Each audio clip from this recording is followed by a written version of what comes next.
오늘 나눌 말씀 요한복음 6장입니다. 요한복음 6장 14절에서 21절입니다. 요한복음 6장 14절에서 21절입니다.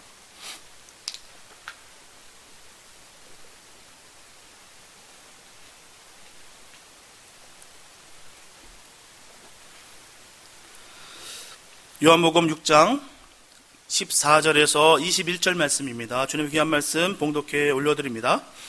그 사람들이 예수의 행하신 이 표적을 보고 말하되 이는 참으로 세상에 오실 그 선지자라 하더라.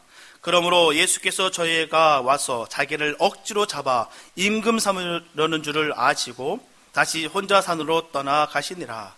저물매 제자들이 바다에 내려가서 배를 타고 바다를 건너 가버나움으로 가는데 이미 어두웠고 예수는 아직 저희에게 오시지 아니하셨더니 큰 바람이 불어 파도가 일어나더라.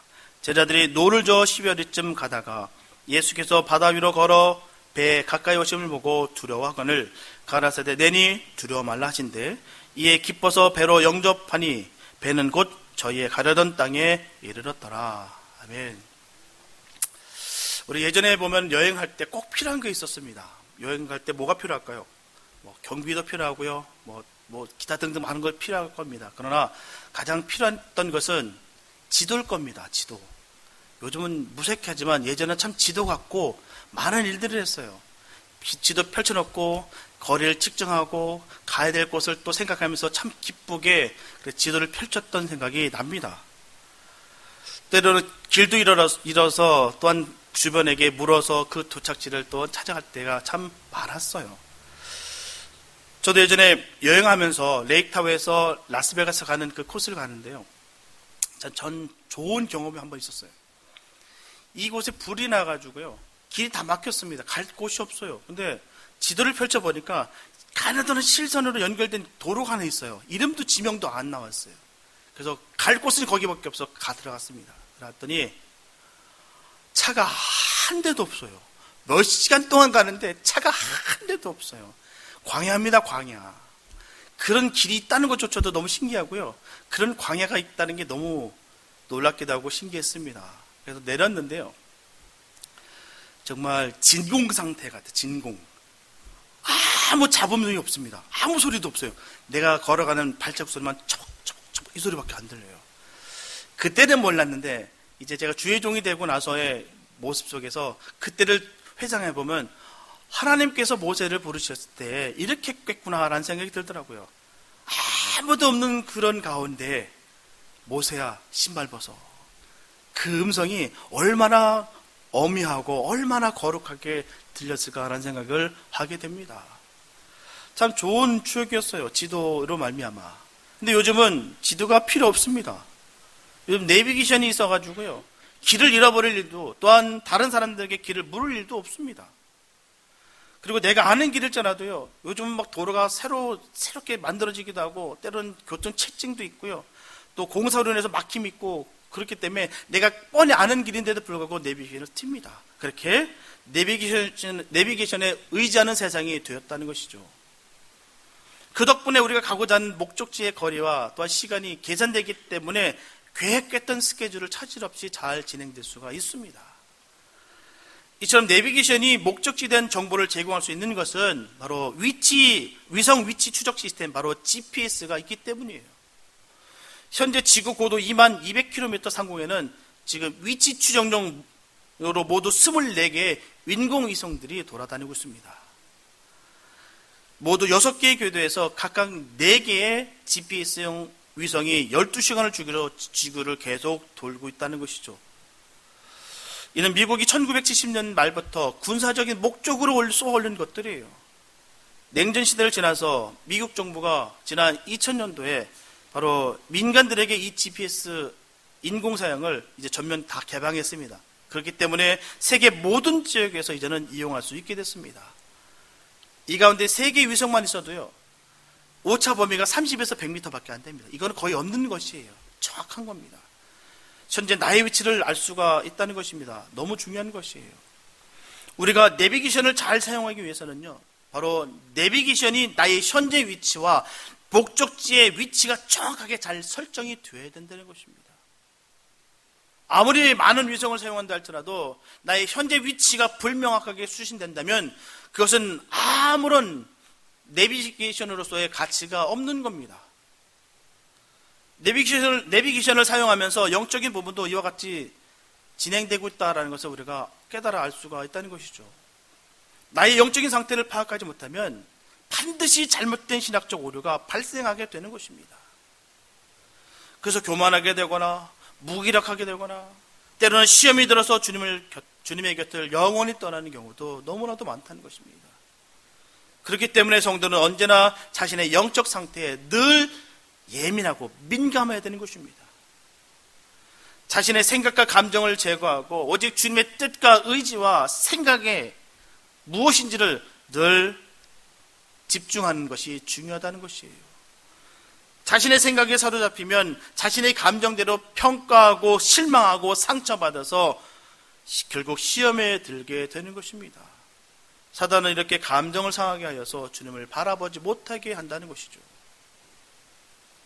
늘 주님께서 기뻐하시는 일이 무엇인지 잊지 않으려고 우리가 치열하게 몸부림쳐야 될 줄을 믿습니다.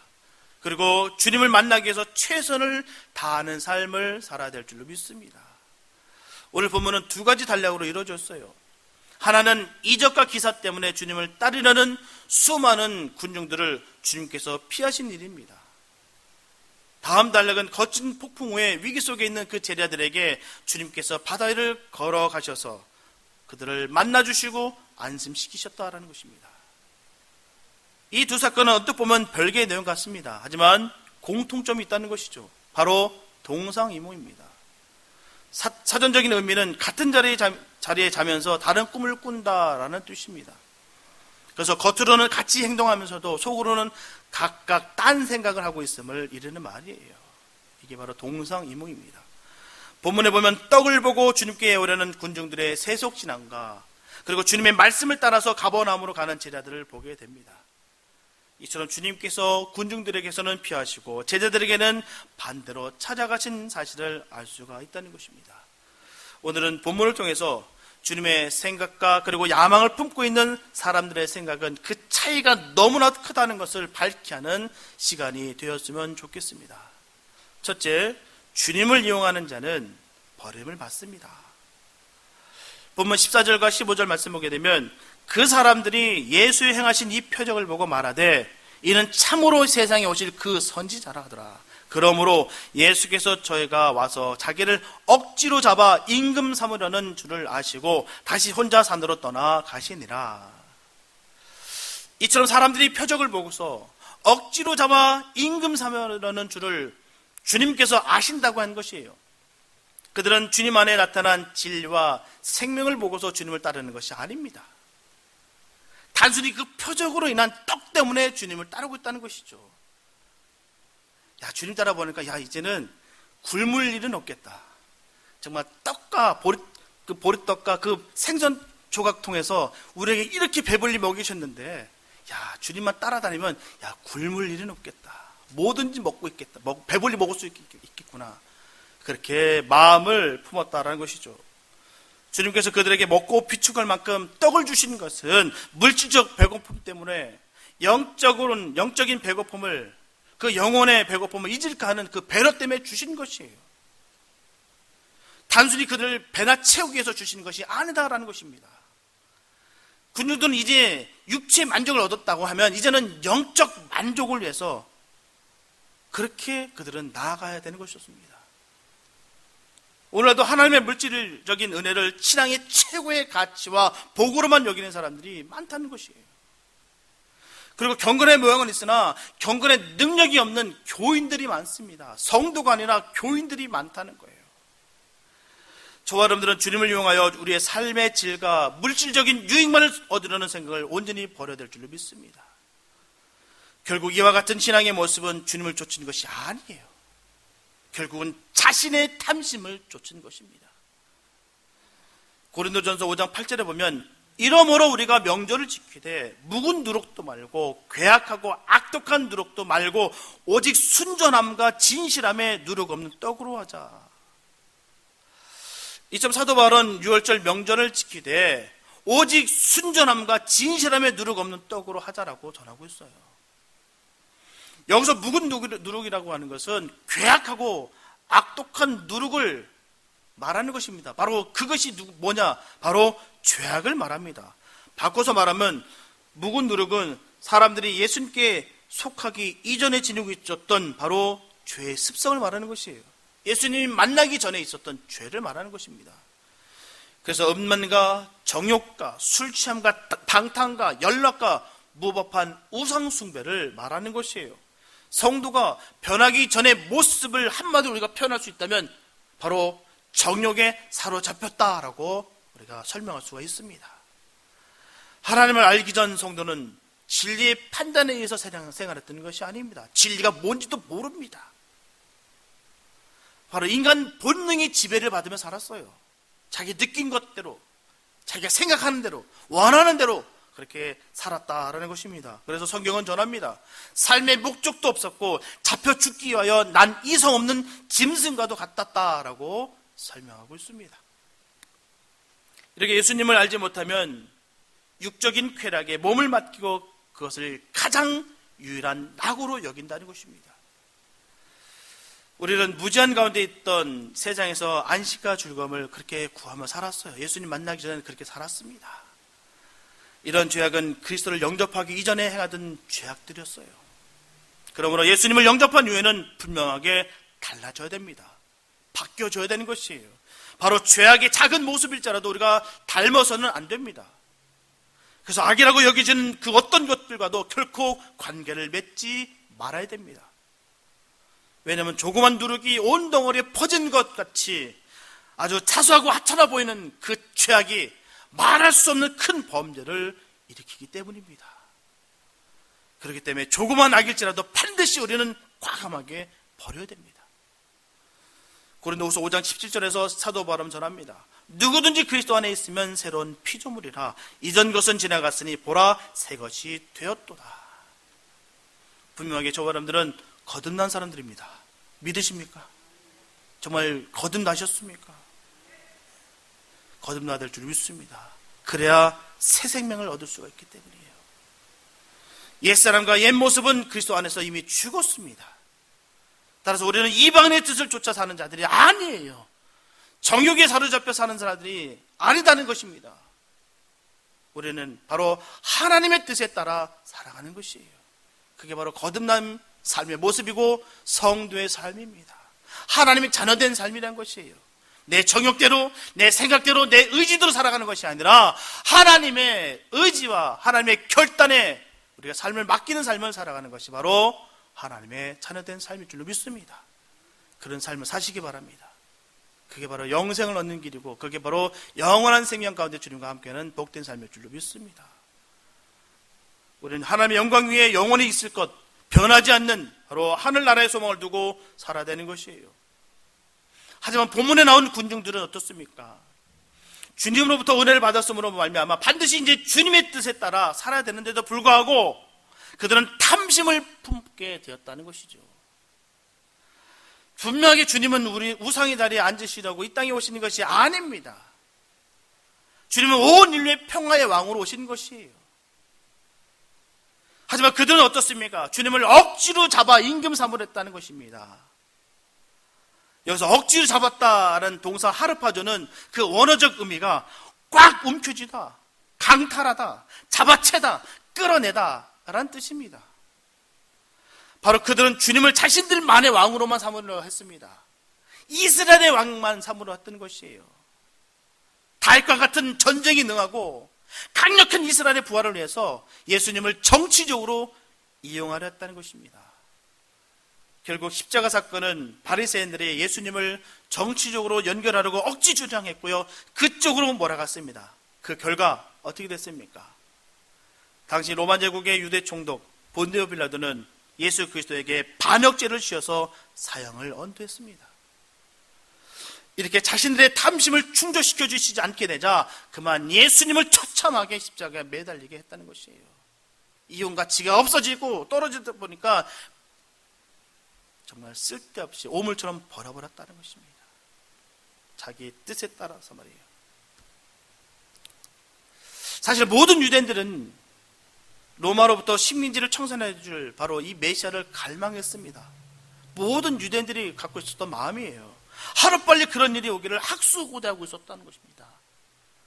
그런 그들에게 예수님께서 오셔서 기적을 베푸시고 병든 자를 낫게 하시고 죽은 자가 살아나며 오병이어를 통해서 수많은 자들 배불리 먹이시며 또한 예수님께서 능치 못할 하나님의 역사를 나타냈을 때 그들은 예수님께서 이스라엘을 구원해 주실 메시아가 되시며 이 나라를 통치해 주실 왕으로 확신했습니다. 저분이다. 우리가 그토록 기다렸던 분이 저분이다. 저분이면 충분히 로마 정도는 분명히 부셔뜨릴 수 있다. 그렇게 확신했습니다. 문제는요, 이런 생각을 예수님의 12제자들도 함께 생각하고 있었다는 것입니다. 마태복음 20장 20절과 21절 통해서 그 의도가 명확하게 드러나요. 그때 세베대 아들의 어미가 그 아들들을 데리고 예수께 와서 전하며 무엇을 구하니? 예수께서 가라사대 무엇을 원하느냐? 가로되 이 나의 두 아들을 주의 나라에서 하나는 주의 우편에 하나는 주의 좌편에 앉게 명하소서. 이처럼 예수님의 제자 중에 세베대의 두 아들 바로 야고보와 요한 형제가 예수님의 오른편 자리와 왼편 자리를 간청했던 기록입니다. 이와 같이 제자들도 예수님께서 이스라엘의 왕이 될 것이다라고 확신했습니다. 그렇게 믿고 따랐다는 것이죠. 이렇게 세베대의 두 아들과 그리고 그들의 어머니가 가지고 있었던 이 세상적인 가치관이 지금 예수를 믿고 따랐던 바로 이 군중들에게도 똑같이 그런 가치관을 갖고 있었다는 것입니다. 그래서 그들은 어떻게든지 예수님을 이용해서 자신들이 원하는 말을 충족하려 하였다는 것입니다. 그렇기 때문에 주님은 탐심으로 자기를 쫓은 군중들의 그 저희를 명확하게 하시고 혼자 산으로 떠나가셨습니다. 분명하게 우상과 함께 같이 가려는 신앙의 방향에서는 결코 함께 할 수가 없습니다. 고린도후서 6장 15절에 보면 그리스도와 벨리알이 어찌 조화되며 믿는 자와 믿지 않는 자가 어찌 상관하며 라고 분명히 기록되어 있습니다. 이처럼 주님을 이용해서 자신의 욕망과 야망과 욕심을 챙기는 자와 주님은 결코 함께 하시지 않습니다.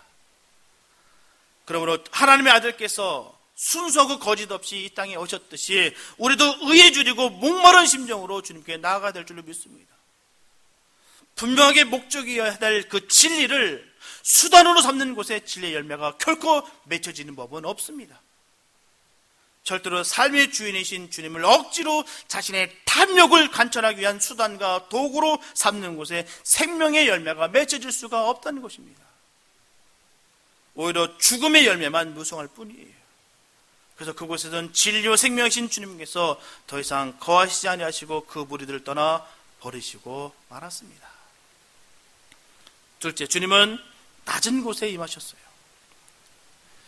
본문 18절에 보면 큰 바람이 불어 파도가 일어나더라 말씀하고 있습니다. 이처럼 제자들은 주님의 명을 받고 가버나움으로 건너가다가 어둠 속에서 폭풍을 만나 두려움에 빠졌다라고 말씀하고 있습니다. 여기서 큰 바람이라 번역된 원어 아네모 메갈루를 영어 성경은 게일이라고 되어 있어요. 게일이라고 표현하고 있습니다. 게일. 이처럼 게일은 초속 14에서 29m의 강풍을 일컫는 용어입니다.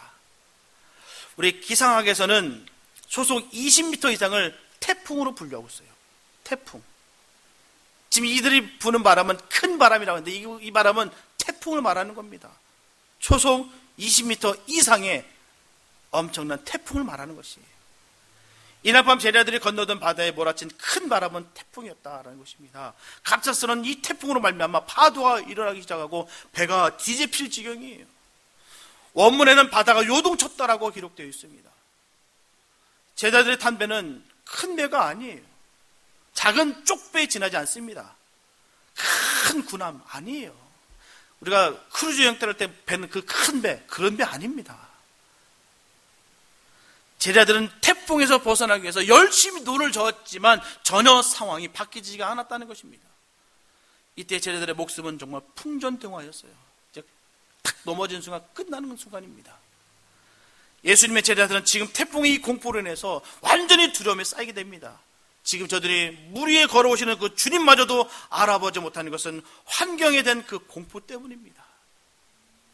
바로 죄악과 무지와 공포예요. 본문에 보면 저물매 제자들이 바다를 건너 가버나움으로 가는데 이미 어두웠다라고 말씀하고 있어요. 여기서 저물며라는 원어 옵시오스라는 것은 늦은 초저녁, 늦은 저녁이라는 뜻인데요. 그 의미는 지쳐 있었다라는 뜻입니다. 그냥 날씨가 뉴욕 그 뜻을만 의미하는 것이 아니라 그 원어적인 의미는 지쳐 있었다. 모든 것이 이제는 쉴 시간이다. 그 말을 하는 것입니다. 저물며라는 뜻이요. 이들은 지금 하루 종일 집회를 하고 있었어요. 그 다음에 또 저녁 봉사까지 다 몸살쓰니 얼마나 지치고 지쳤겠습니까? 그 저물며라는 그 뜻이 바로 그 의미를 갖고 있다는 것이에요. 그리고 어두웠다라는 원어 스코티아라는 것은요, 불투명, 불문명이라는 뜻인데요. 그 의미가 칠흑 같은 어둠을 말하는 것입니다. 한마디로 말씀드리면 지칠 대로 지쳐있고 한치 앞도 보이지 않은 제자들은 심겹게 지금 노를 젓고 있다는 것입니다. 아무 소망도 희망도 없는 그 상황 속에서 말입니다. 그냥 노만 젓는 거예요. 살기고요. 철저하게 고립되고 단절된 느낌이다라는 것입니다. 그러므로 본문도 성도가 환경에 대한 공포감 느끼게 되는 것은 바로 예수님을 잊은 까닭이다라고 보여주는 것입니다. 그러므로 저와 여러분들은 어려운 환경을 만나서 주님을 잊어버리게 되는 일을 두려워해야 될 줄 믿습니다. 어려운 환경이 두려운 것이 아니에요. 주님을 잊어버리는 것이 가장 두려운 것입니다. 우리 삶 속에 얼마나 어려움이 속에 있습니까? 지금 말입니다. 지금. 과거 필요 없어요. 지금 어떻습니까? 이 코로나를 통해서 정말 너무너무 어려운 이 시기를 보내고 있어요. 저는 진정 풍전등화 같은 앞이 아무것도 보이지 않고 내 몸과 마음은 지칠 대로 지쳐있는 이 상태에 그냥 노만 젓고 있는 거예요. 살려고 파동파동 어떻게든. 그런 모습이 지금 우리 애들의 모습 아니겠습니까?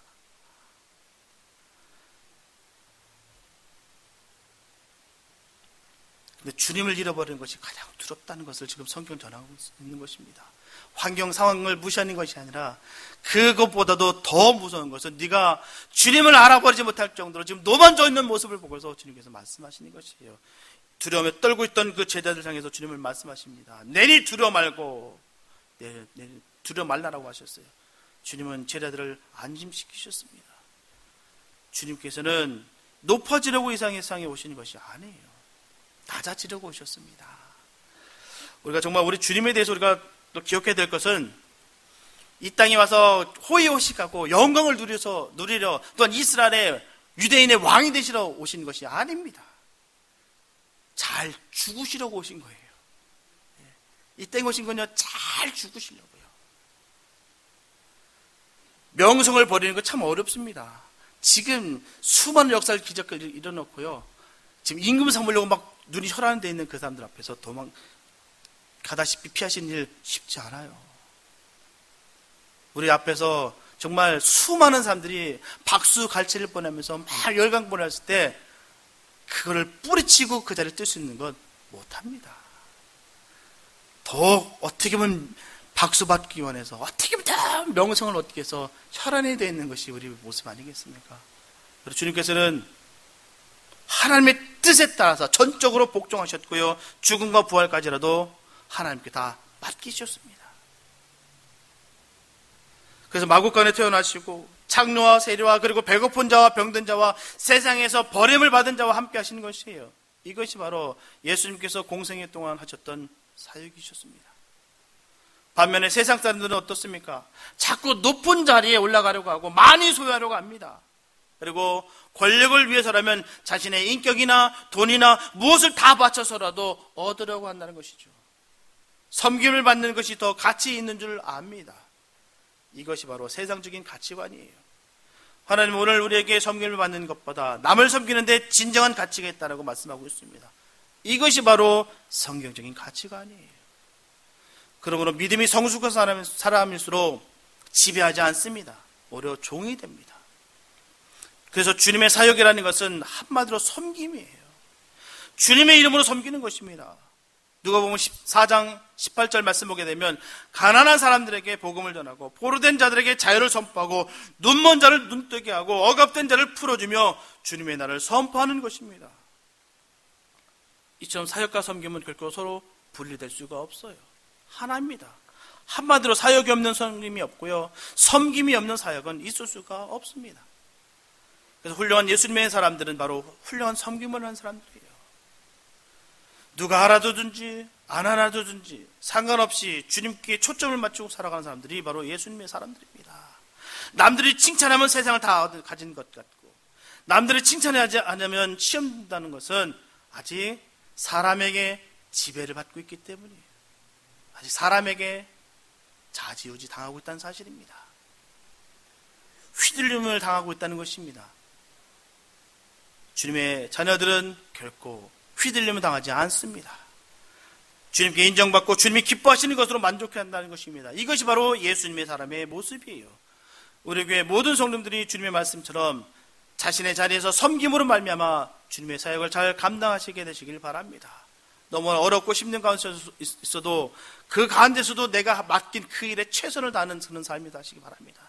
주님이 오시는데도 불구하고 내가 너무 두렵고 힘들고 내가 높음을 받기 위해서 내가 애쓰고 힘쓰는 가운데 주님을 외면하고 우리가 주님을 모르고 우리가 살아갈 때가 얼마나 많은지 모릅니다. 이 험한 물길 가운데서 내가 주님께서 주신 일을 열심히 감당했던 이 제자리의 모습 속에서 우리의 모습을 발견하시게 되시길 바랍니다. 예수님의 모습을 찾는 우리가 됐으면 참 좋겠어요. 예수님 우리를 위해서 어떻게 희생하셨고 어떻게 삶을 나누셨던지, 그 삶을 어떻게 이기셨는 것을 우리가 깨닫게 되시길 바랍니다. 언제나 나의 것을 여기지 아니하시고 주님의 은혜로 살아가는 사람들과 주님은 늘 함께 하신다는 것이에요. 지금 있는 것에 늘 감사가 넘치는 복된 삶이 되시기 바랍니다. 지금의 험한 그 파도로 말미암아 어둠같이 칠흑 같은 이 어둠을 통해서 주님을 잊지 않게 되시길 바랍니다. 겸손하게 내가 맡긴 일에 최선을 다해서 이겨내시길 바랍니다. 요한 3서 1장 2절의 말씀 보게 되면 사랑하는 자여 내 영혼이 잘됨 같이 내가 범사에 잘되고 강건하게 되기를 내가 간구하노라. 이제 우리 모두 주님이 원하시는 섬김을 받는 것보다 섬기는 자가 되어서 영혼이 잘되고 범사가 잘되고 강건하게 되시기를 축원합니다. 내 삶 속에서 하나님의 모습을 나타내 보이는 그런 삶이 되시기 바랍니다. 어둡다고 해서 힘들다고 해서 좌절하고 포기하고 쫓는 것이 아니라 영원히 함께하는 그 주님의 나라를 바라보시면서 주님과 함께 동행하며 승리하시게 되시길 바랍니다. 주님과 함께할 때 우리는 반드시 승리합니다.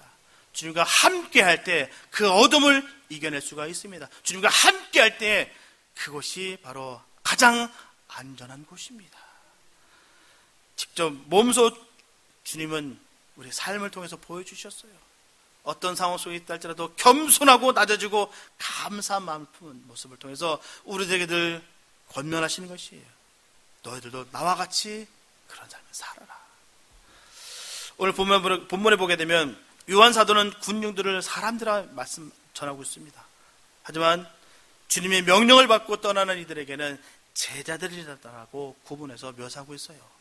그게 무슨 말이냐면 우리가 주님의 뜻을 따라가는 자들이 제자고 내 뜻과 내 탐심으로 가는 자들이 바로 세상 사람들아 말하는 것입니다. 로마서 6장 17절과 18절 말씀 보게 되면 하나님께 감사하리로다. 너희가 본래 죄의 종이더니 너에게 전해준 바 교훈의 본을 마음으로 순종하여 죄에게서 해방되어 의에게 종이 되었느니라. 따라서 우리의 몸을 들여 하나님께 영광을 돌려야 될 줄 믿습니다. 주님께서 피로 값을 지불하시고 우리를 사셨기 때문이에요. 우리는 우리 주인이 누군지를 깨달아야 될 줄 믿습니다. 저와 여러분들의 주인은 누구십니까? 바로 예수입니다. 예수님께서 우리의 주인 되세요. 그분과 함께 할 때 그 파도가 잠잠해질 줄 믿습니다. 어둠이 거칠 줄 믿습니다. 우리는 내 탐심에 의해서 주님과 함께 걸어가는 것이 아니라 순종하고 낮은 곳에서 함께 하시는 그 주님과 함께 동행해야 될 줄 믿습니다. 그 동행하심으로 말미암아 주님의 기쁨이 되는 복된 삶을 사시면서 늘 승리하는 우리 모두가 되시기를 축복합니다. 사랑하는 성도 여러분, 예수님은 주님을 이용하여 자신의 충족을 위한 수단과 도구로 삼는 사람들과 함께 하시지 않습니다. 하지만 주님의 명령이라면 언제나 겸손하게 따르는 예수님의 사람들과 늘 항상 함께 하시기를 바라신다는 것이에요. 그래서 저와 여러분들은 자신의 위치가 어디 있는지를 늘 점검할 필요가 있습니다. 내가 어떤 삶을 살아가고 있는지, 정말 내가 탐심에 얻어서 주님을 내가 수단과 방법으로 여기고 있는 것은 아닌지, 아니면 주님의 사랑이 너무나 놀랍고 귀해서 주님을 따라 내가 순종하며 걸어가고 있는지를 늘 점검하고 늘 우리가 깨달아야 될 줄 믿습니다. 자신의 위치를 알아야 돼요. 자신의 위치를 모르면 어느 순간 내가 제자인 줄 알았는데 어느 순간 보니까 군중들과 똑같이 그들 싸움 속에 내가 묻혀 있는지를 모른다는 것입니다. 자신의 위치를 깨닫기 바랍니다. 내가 지금 어디서 내가 무엇을 하고 있으며 어떤 일을 내가 지금 감당하고 있는 것을 우리가 기억해야 될 줄 믿습니다. 저와 여러분들은 주님께서 함께 계시겠다라고 분명히 약속하셨어요. 그 약속 믿고 가시기 바랍니다. 아무리 힘들고 어렵다 할지라도 주님을 믿고 의지하고 주님께 모든 것을 내맡긴 자들에게는 주님께서 인도하십니다. 그 약속을 믿고 그리고선 우리는 주님 말씀에 늘 기울이려 주님의 말씀을 들으시길 바랍니다. 주님의 음성을 꼭 들으시고 주님과 늘 친밀한 교제 가운데 늘 나누며 승리하시길 바랍니다. 오늘 본문처럼 낮은 곳에 임하셨던 주님을 본받아 낮은 곳에서 섬기는 삶을 꼭 사시기 바랍니다. 두려워하는 영혼들을 위해서 기도하시고 생명의 구주신 예수님을 전하는 삶을 사시기를 바랍니다. 그래서 우리 주님과 함께 늘 동행하는 삶을 살아가는 복된 저와 여러분 다 되시기를 예수님의 이름으로 축원합니다. 기도합니다. 사랑하는 주님 감사합니다. 아버지, 우리가 어떤 위치에 있는지를 원합니다. 정말 지금 힘들고 어렵다 할지라도 하나님 아버지, 우리가 주님과 함께하기에 우리는 결코 두렵지 않습니다. 금방 파도가 일어서 배가 금방 뒤집힐 것 같고 모든 것이 다 끝장날 것만 같으나 주님이 우리에게 성큼성큼 다가오시는 그 모습을 받기에 우리는 그 배가 안정될 줄로 믿습니다. 주님, 이 세상에 우리가 마음을 뺏기지 않게 해주시고 오직 주님께 온전히 내어 맡기는 복된 삶이 되게 하여 주십시오. 주님의 자녀, 기도하는 자녀 결코 망하지 않는다 했습니다. 주님, 그 말씀을 우리는 믿습니다. 기도하는데 더욱더 힘쓰게 하여 주시고 말씀 보는데 또한 예배에 더욱더 집중하며 생명을 다하는 우리 모두가 되게 하여 주시옵소서. 그로 인하여 주님께서 주시는 그 복을 누리며 승리하는 우리 모두가 되게 하여 주시옵소서. 아버지께서 함께 하시고 인도하심을 간절히 믿사옵고 우리를 구원하신 예수님의 이름을 기도했습니다.